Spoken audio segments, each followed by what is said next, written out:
Coronavirus y el apocalipsis, ¿quiénes sobrevivirán? Segunda parte. Con el doctor Jorge Guareschi vamos a estar viendo esto que estuvo transcurriendo hasta ahora, esta pandemia que viene acosando a toda la humanidad y realmente qué es lo que está pasando y cómo incide en nuestra psiquis y en nuestro sistema neurológico desde ya. Jorge, buenas noches. Buenas noches, Juanjo. ¿Cómo estás vos? Bien, muy bien. Me alegro mucho. Coronavirus. ¿Y cómo incide en nuestra mentalidad, en nuestro comportamiento? Realmente estamos pasando momentos de angustia, de miedo. ¿Cómo viste este tránsito hasta ahora de esta pandemia? Sí, en primer lugar, qué buenas preguntas las que estás haciendo, ¿no?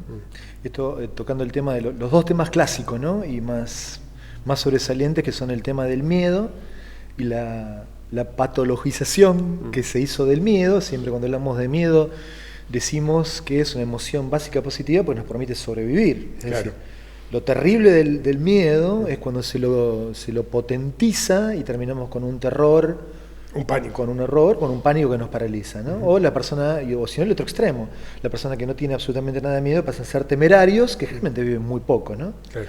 Precisamente lo contrario, por ahí el tema del miedo, es el tema de la valentía, el coraje. Y para tener valentía, para tener coraje, hay que enfrentar ese miedo. Ni de una forma temeraria, es decir, vamos y encaramos con todo, sin ningún tema de ninguna medida, o vamos y nos achicamos demasiado con un pánico y con un terror, con un horror, con una fascinación que nos paraliza. Con las precauciones necesarias. Con la precaución necesaria, porque es necesario un prudente temor, porque es lo que te salva, lo que salva al ser humano es un prudente temor. Cuando vos se te viene, como yo te digo siempre, una Scania de frente con nuestro autito, y si no te corres, te pasa por arriba. Sí. Si no hay que hacerse mucho el guapo, se le viene con un revólver, no te hagas mucho el macho, claro. o andate, es decir, por ello creo que hace falta tomar conciencia acerca de que hay un temor que hay que enfrentar de la mejor manera posible. Por eso, después de 6 meses ya de este programa, ¿no? Nosotros en aquella época ya decíamos que era muy importante el tema del uso del barbijo, el tema de la distancia, mayor de 1 metro, 2 metros. En aquella época explicábamos que era un virus pesado, que caía al metro 2 metros, que era importante el lavado de manos. Hoy sigo sosteniendo exactamente lo mismo. Exactamente lo mismo, que no hay que tratar de juntarse, hay que evitar el juntarse.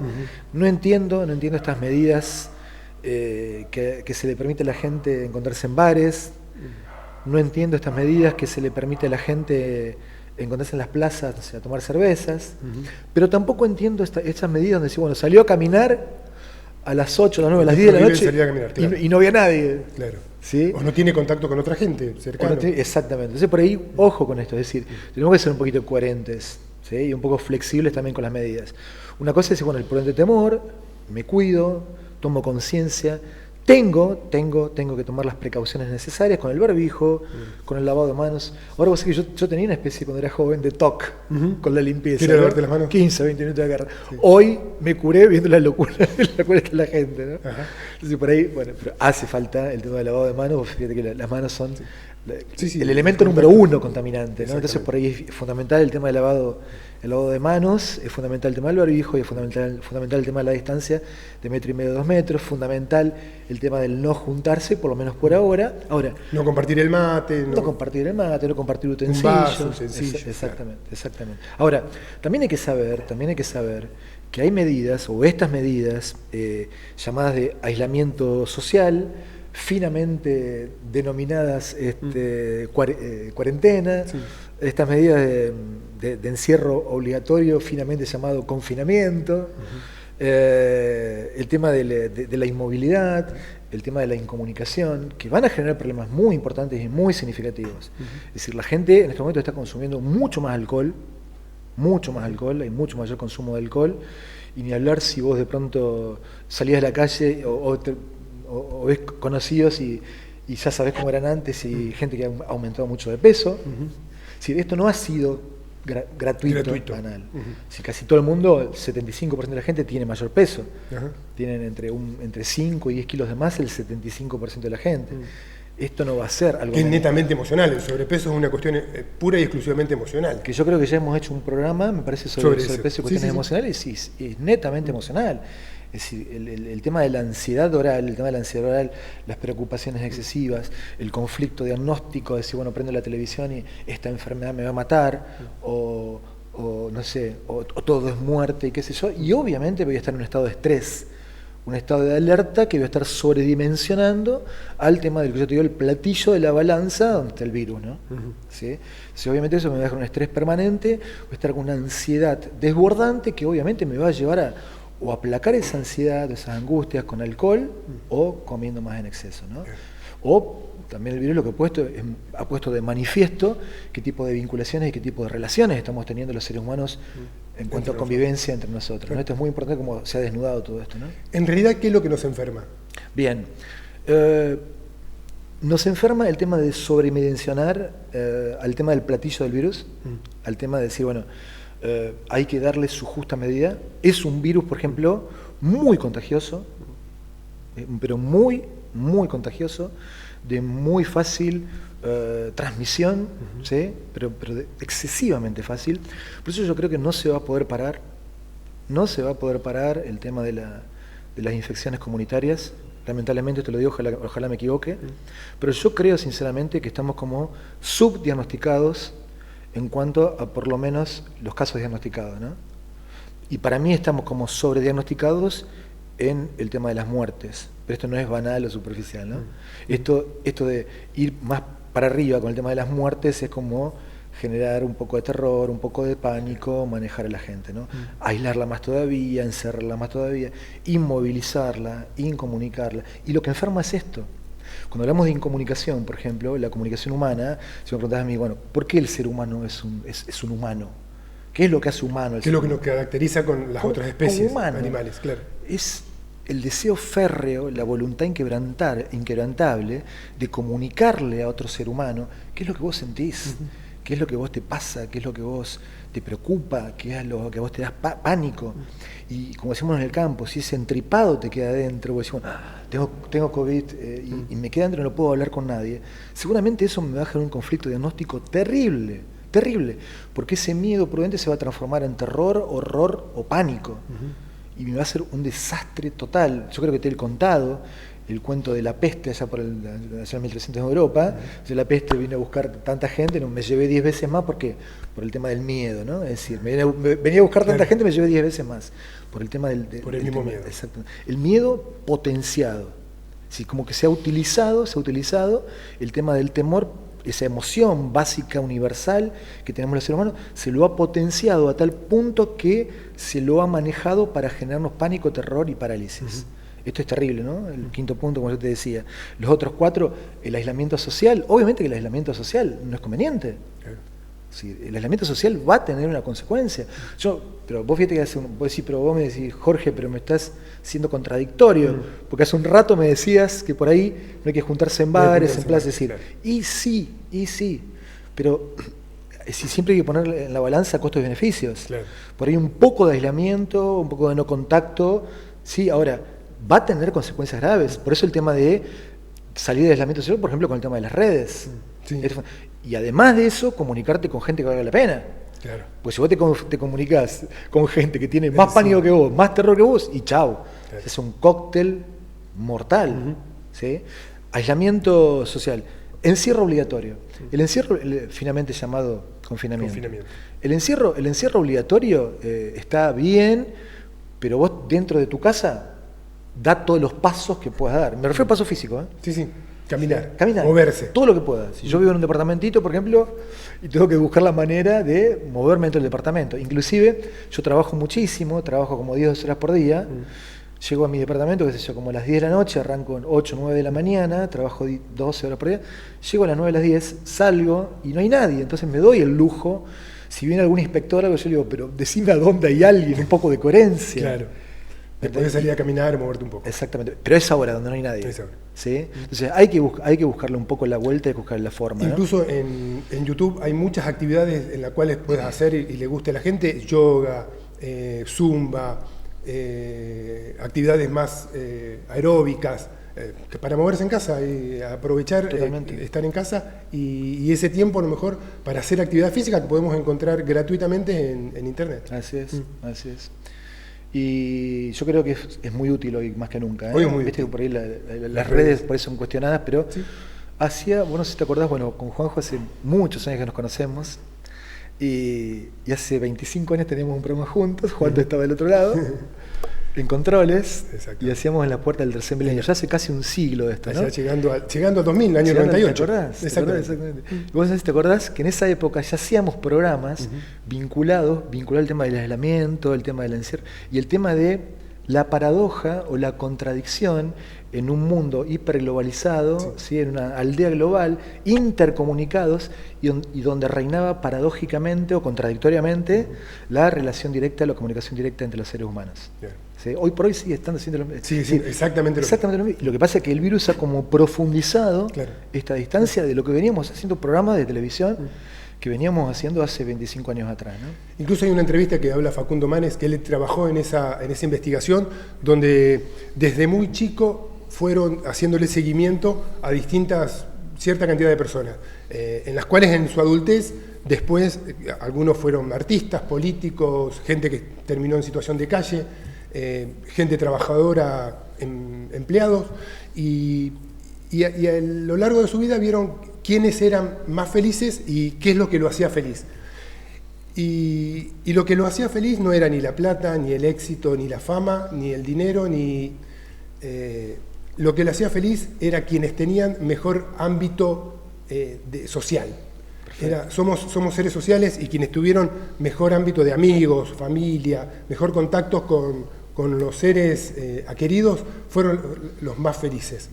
Así que eso es lo que nos está ahora pasando, ¿no? Totalmente. No poder estar en contacto nos angustia, pero bueno, no hay que perder el contacto, hay que buscarle esta moda virtual, aunque sea, o contactarnos con nuestros seres queridos, con nuestros amigos, con nuestros afectos, estar cerca dentro de lo que más se pueda. Perfecto lo que decís, Juan. Dos cosas para pensarlo. Nombraste la palabra del estudio que más años lleva a nivel científico, es un estudio sobre la felicidad, que lleva más de 75 años, está haciendo en la Universidad de Estados Unidos y lleva 3 directores fallecidos. Sí, murieron los primeros que comenzaron. Robert Waldinger lo sigue. Entonces por ahí, bueno, y es el estudio más importante que se ha hecho científicamente hablando sobre el tema de la felicidad. Exacto. Y es así. Vos fíjate que lo que más te va a envidiar la gente no es la plata, el dinero, porque el doble de plata vos no te va a dar el doble de felicidad. No. Si vos cuando una vez que tenés cubiertas las necesidades básicas, ahora vos ya una vez que vos tenés tu casita, tu rancho, o hoy por hoy es muy difícil, pero aunque sea alquilarte algo y ya te alcanza aunque sea para comer y para movilizarte, ya está. Obviamente que está bueno el tema de decir, bueno, me tomo un poco más de licencia laboral o un poquito más de tiempo para ganar algo para decir, bueno, en mi caso el tema de la música, para mí yo amo los deportes. Viajar, ojalá, decir, porque para cuando se pueda. Claro, porque por ahí para lo único que uno necesita dinero es el tema del poder viajar, ¿no? Pero es decir, es el doble de plata no te va a dar el doble de felicidad, pero sí lo que te va a dar felicidad son sanos vínculos. Las buenas relaciones humanas donde vos te sientas reconocido, aceptado y que vos sentís que vas a pertenecer a un grupo humano, de una persona, 2 o 3 o quienes sea, ¿no? Por esto que yo te decía anteriormente, con respecto al tema que somos seres de la palabra y los deseos, ¿no? Y con respecto al segundo punto, el tema de la angustia, sí, obviamente que nos vamos a angustiar. Y no es mala la angustia. La angustia, la gente le escapa a la angustia, como si estuviese mal angustiarse. Sí, la gente asocia la angustia a lo contrario de la felicidad. Y no. La angustia es una emoción, una sensación humana, constitutiva, que nos hace básicamente, esencialmente humanos. Un paciente mío de mi edad, más de 48, 50 años, problema gravísimo de adicción, él me decía, Jorge, antes no me permitía la angustia, la ansiedad, y canalizaba todo eso consumiendo cocaína. Hoy me encanta la angustia, me dice. Porque me di cuenta que es el motor para un cambio, que si no me hubiera angustiado nunca hubiera salido de la adicción. Esto es lo mismo para un trabajo o para una pareja con la cual uno no ama más o no desea más, ¿no? Es decir, hay que permitirse la angustia. La angustia más que un principio psicológico, es un principio filosófico que a vos te impone decidir, que te impone tener que elegir y tener que decidir. Si no hay esa angustia, no hay un motor de cambio. Yo he hablado con gente que hablábamos del tema de hacer terapia, hacer psicoanálisis, y me dice, no, iba al psicólogo y salía más angustiado de lo que entraba. Y sí, de eso se trata, de trabajar esa angustia, ese proceso, o sea, porque es un proceso donde vos tenés que sacar tus miserias, de exponer tus dudas, tus inseguridades, para poder resolverlo, pero claro, o sea, no es que vas a ir a una sesión de terapia y salís feliz. Exacto. No. El tema también hay que saber que por ahí la angustia está muy vinculado a ciertos cuestionamientos muy internos, ¿no? ¿Sí? A cuestionamientos básicamente sobre tu identidad, ¿no? Si te has alineado más con cuestiones de tu madre o cuestiones de tu padre, y a lo mejor que tenés que revisar ahí y no las tenés muy revisadas, y aparecen todos los procesos de angustia, ¿no? ¿Cómo se supera la enfermedad? O sea, cuando una vez ya que tenemos el virus, ¿cómo podemos superarlo eso? Muy buen planteo. En primer lugar, cuando ya está instalado el tema del virus, pregúntame a mí si yo tuviese el virus. Si vos tuviese el virus. Sí. Bueno, lo que haría yo, me voy a la cama, miré la cama, me encierro, reposo absoluto, me pongo con el video, con ciertos videos a estudiar. Abrís el canal de Herramientas para Vivir y te mirás todos los videos de Herramientas para Vivir, obviamente, y si arranco por ahí. Bien. Y arranco con nuestros temas, felicidad, la libertad, el amor, bueno, todos los temas que venimos haciendo nosotros, obviamente. Profundizo estos temas con otros autores, obviamente, entonces me tomo la licencia como para enfocar mi mente en cosas productivas. Bien. En segundo lugar, me llevo alimentos, estando en aislamiento. Obviamente aislamiento relativo. Sí. Si tengo que estar en contacto con otro, ni hablar, y que no se me acerquen ni a 3 metros por lo menos, ¿no? Si vos ya tenés el virus. Me llevo té de jengibre con miel y limón. Y canela. Y canela, exactamente, y me llevo jalea real. Bien. A la mañana y arranco todo el día con eso. Ese tratamiento. Arranco con todo el día con eso. Y un paracetamol, no ibuprofeno. En algunos casos la cafeaspirina anda bien, pero lo mejor es el paracetamol. En algunos casos la cafeaspirina. ¿Por qué no ibuprofeno? Porque el ibuprofeno se ha comprobado que es contraproducente. Bien. No está confirmado totalmente, pero bueno, ante la duda yo digo... Es mejor el paracetamol. O sea, está confirmado que por ahora actúa mejor. No sé si es mejor. Bien. Para esto sí. Para esto sí. Sí, en este caso. Y después pregúntame qué, trataría de estar intercomunicado con mis seres queridos vía computadora, y trataría, si me empieza a doler el pecho, trataría de ver si es angustia, claro, por todo el pánico que me generaron, o realmente a lo mejor hay algo más en la garganta vinculado a lo mejor a un principio de neumonía, ¿no? Entonces por ahí, lo que pasa es que esto yo haría, por eso es importante que la gente lo reproduzca esto, ¿no? Claro. Esto es lo que yo haría. Básicamente le doy con todo al tema del plan alimentario que te acabo de decir, para levantar las defensas, con antioxidantes y con todos los sistemas. Y por supuesto, kiwi, me exprimo naranjas, y obviamente... Frutos secos por el tema de la vitamina E. Ya, por ejemplo, hay otros alimentos que yo no los voy a consumir, por ejemplo, los hongos, los champiñones, que son excelentes, el ajo es excelente, pero bueno, uno estaría en inapetencia, por ahí no te da ganas de comer eso. Pero el otro sí. Y entonces mantener las defensas bien altas. Ahora, si hay una ventana, abrir, tomar sol. Exactamente. Bueno, no termine todavía. Bien, perdón. Eso con el plan alimentario. Plan alimentario número 1, lo que te acabo de decir. Sí. Ni hablar ese plan alimentario. Me fijaría si estoy como un angustiado y si tengo miedos, si estoy teniendo miedo, y hablarlo. Llamo a alguien, me charlo, me comunico con alguien que esté especializado para escucharme. Por más que yo sea médico, psiquiatra, psicoterapeuta y tenga 30 años médico, también yo tengo mis miedos y mis temores, obviamente los voy a tener, y más con este conflicto diagnóstico donde hemos sido bombardeados con tanto pánico, ¿no? Claro. Entonces, eso yo también lo voy a tener. No es que yo soy vulnerable y las balas no me entran. Sí. Yo soy muy sensible y muy influenciable y muy susceptible. Entonces lo importante es conocerte. Claro. Con esto, es decir, es fundamental. Es fundamental. Es clave. Entonces por ahí hago eso. Bien. Y tratar de comunicarme con alguien, comunicarle mis emociones. Básicamente el tema de la emocionalidad vinculado al tema de los temores y miedos. Número 2, la movilidad. Si el virus te va a tirar de la cama porque te produce 37, 38, pero a veces 39 grados y te va a dar como una especie de inmovilidad, no te vas a poder mover. Pero cuando vos apenas te puedas mover, movilízate. Abrí la ventana y sol, vitamina D, y trata de incorporar la vitamina D y el sol, todo el sol y la vitamina D que puedas, y moverte todo lo que puedas dentro de tu casa. Bien. Porque dentro de lo que el cuerpo te permite, o sea, dentro de lo que cuando puedas empezar a moverte. Por supuesto. Pero vos fíjate que la inmovilidad... Sin esforzar. Sin esforzarte. Pero la inmovilidad, porque si no, el forzarte mucho te va a generar estrés. Claro. Te va a bajar las defensas. El estrés crónico, acordate que baja las defensas. Defensas. Bien. Entonces, plan alimentario, sí. ¿Es todo el plan alimentario? Y es importantísimo. Es gran parte. Es un punto importante. Para mí es muy importante. No lo es todo. ¿Alcanza? No alcanza con el plan alimentario. La movilidad es fundamental, sí, la movilidad es fundamental, el tema del sol es fundamental el tema de la comunicación con los demás seres humanos, ¿sí? No incomunicarte, no aislarte, es clave esto, clave. Y bueno, y después llevarlo, y pasarlo, y nada más. Es una enfermedad de la naturaleza. Si vamos, por ejemplo, a la teoría conspirativa, que esto es un virus de laboratorio, qué sé yo, que nació en Wuhan, ahí en el laboratorio, sí, al lado del mercado. Sí, esto seguramente es una zoonosis. Zoonosis es una enfermedad de los animales que pasa a los seres humanos y se llama antropozoonosis, cuando pasa a los seres humanos, ¿no? Bien.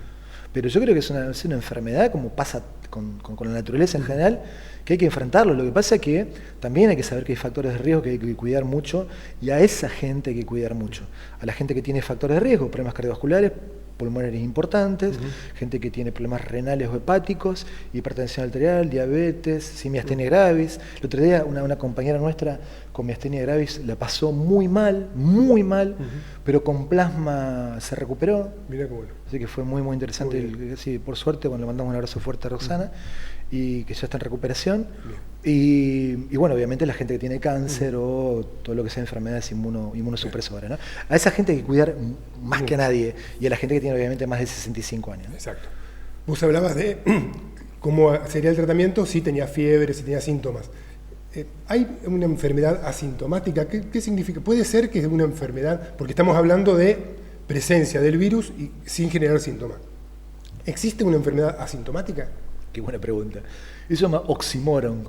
El oxímoron es algo que nos vuelve loco, ¿no? Porque son dos palabras en una frase que se contrarrestan. Por ejemplo, enfermo asintomático. Lo terrible con esto, bueno, vamos a definir cada uno. Enfermedades, la presencia de signos y síntomas de enfermedades. Si no tenés salud, no tenés salud en esos momentos. Y asintomático es la falta de síntomas, por lo tanto está sano. Claro. Entonces es una cuestión completamente paradójica, y que si vos resolvés esta paradoja vos entras en una locura total. Esto cuando vos haces el double bind en esquizofrenia, por ejemplo, cómo se genera una esquizofrenia es a través de esto que yo te digo. No es algo simple, ¿no? No es algo banal o superficial. Generalmente lo genera una madre esto, ¿no? Una madre con estos dobles mensajes que se llama double bind, un doble vínculo, una doble comunicación. Entonces por ahí, si a vos te dan este oxímoron en forma permanente, vos entras como una especie de locura. Sí, pero ¿por qué? Porque pasan a ser todos enemigos. Aquel no tiene síntomas, pero pasa a ser un potencial enemigo. Claro. Entonces nos agarra todo el enano fascista de ver a todos los demás como un potencial enemigo, y como decir, bueno, ¿viste el gesto de la gente ahora, cuando vos pasás por el lado de la gente? Sí, vas caminando por la vereda y se corre, se aleja para no pasar cerca. Es decir, ¿qué pasa? Todos somos malos en una historia mal contada. Claro. Todos somos malos en una historia contaminada, en una historia mal contada. Todos somos enemigos en una historia donde el otro es un enemigo. Exacto. ¿Las medidas tomadas fueron correctas? Qué buena pregunta. Aún no lo sé, vos sabés. Aún no lo sé. Hoy por hoy, como no tengo ninguna bandería política, fanática, yo creo que no sé. No sé si han sido positivas o negativas. Yo creo que este programa, por ahí, estaría bueno que la gente lo vea muchas veces, si tienen ganas, y me digan en qué comparten y qué no comparten, pero que lo escuchen. Que escuchen cuando yo dije todas las campanas, ¿no? Sí. Que está bueno, que está bien y está buenísimo cuidarse, barbijo, los 2 metros de distancia, el lavado de manos, el no juntarse, pero también lo otro que también va a tener consecuencias graves, ¿no? El aislamiento, el encierro, la inmovilidad, la incomunicación, la deformación que se hizo hacer con el tema del miedo, es decir, el tema de que tengamos muchos kilos de más y mucha gente como mucho alcohol, demás, es decir, esto no es gratuito, va a tener un costo importante también para la gente, es decir, todo esto que yo creo que lo vamos a no sé si apagar es la palabra, pero va a tener consecuencias importantes y significativas en los próximos años, ¿no? Como cierre, rápido, volvemos a repasar cómo cuidarnos y cómo enfrentarlo al virus. Bien, en primer lugar las medidas que te acabo de mencionar. Barbijo, distancia, lavado de manos, no juntarse por ahí, ¿sí? No juntarse por ahora, aunque sea, no juntarse por ahora. Sí movilizarse solo, sí comunicarse, ¿sí? Pero comunicarse me refiero al tema con las redes, o si estás haciendo el confinamiento con una pareja, con quien sea, con ellos mismos. Hablar. Mejorar, hasta profundizar y mejorar. Estudien asertividad. Bien. Asertividad, que es decirse las cosas de frente de buena manera, todo lo que piensan, todo lo que sienten de buena manera. A lo mejor ha llegado el momento de ponernos en el lugar del otro para ver qué le pasaría. Empatía, qué le estaría la empatía. Empatía de comprensiva y de sensibilidad. La empatía comprensiva para comprender qué siente el otro, y la sensibilidad también, el tema de la sensibilidad. Yo creo que es fundamental esto, fundamental el profundizar o mejorar el tema de las vinculaciones. Eso por un lado, el tema de la correcta alimentación. Y hasta podemos aprovechar para hacer una alimentación sana y consciente, que es fundamental. La movilidad es esencial. El sol es clave. Y por supuesto también contemplar el tema, porque esto es un proceso inflamatorio, contemplar el tema del paracetamol, o en algunos pacientes el tema de la aspirina cada 4 cada 6 horas. Muchísimas gracias. A vos, Jojo. Gracias a ustedes también por habernos acompañado, esperamos que haya sido de su agrado.